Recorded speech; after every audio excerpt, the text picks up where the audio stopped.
How do the blind dream? Images, ideas, emotions, and sensations. A dream. Whether it's short or long, whether you can or can't remember it, everyone dreams. But what do people that can't see in their dreams? And how do they dream? To start, here are some facts about dreams. Dreams are usually phantasmagoric. People, places, events, and objects tend to merge into one another in a confusing manner. The most common emotion experienced in dreams is anxiety and other negative emotions, much more prevalent than positive ones. The vast majority of people dream in colour, but if you watched monochrome television growing up, you are more likely to dream in black and white. Only around 10% of dreams are sexual in nature, although the percentage is higher among adolescents. But what about individuals that cannot see?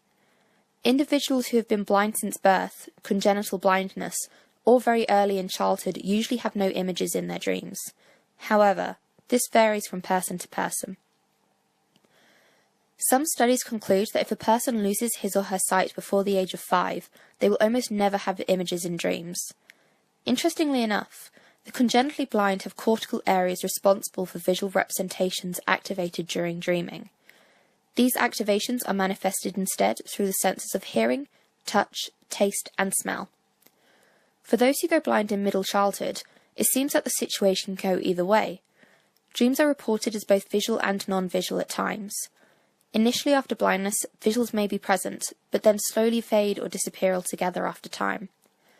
Those who become blind later in life continue to experience some images in their dreams.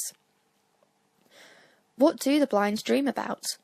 In a study published in February 2014 by a group of Danish researchers in sleep medicine, 18% of the blind participants, both congenital and later onset, reported tasting in at least one dream. 30% of the blind reported smelling in at least one dream. 70% of the blind reported a touch, sensations. 86% of the blind reported hearing. When looking solely at the congenitally blind group, 26% tasted, 40% smelled, 67% touched, and 93% heard in at least one dream.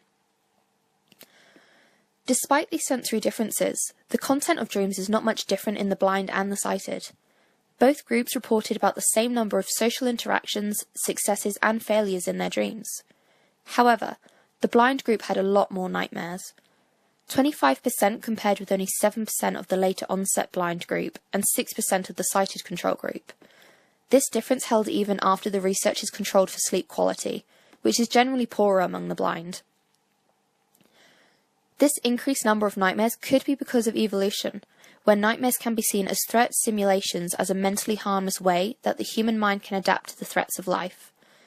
Basically, the nightmares give someone an opportunity to rehearse the threat perception with the avoidance of having to actually cope with the threat.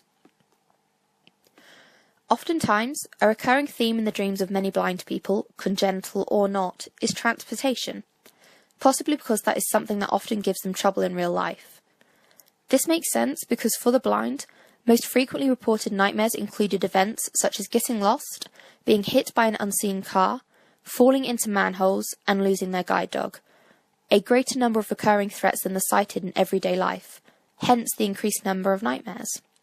Although the other senses take over in dreams for the blind, especially for the congenitally blind, a 2003 study conducted in the EEG/sleep laboratory Centro de Estudos Egas Manis Faculdade de Medicina de Lisboa in Portugal showed that when it came to visually recalling and recreating a dream, there was no statistical difference between the blind and the sighted.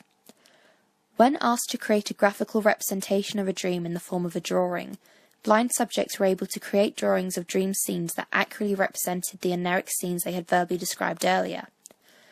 Between the calculated mean for complexity and the content of the drawings, no statistical differences were found between the groups.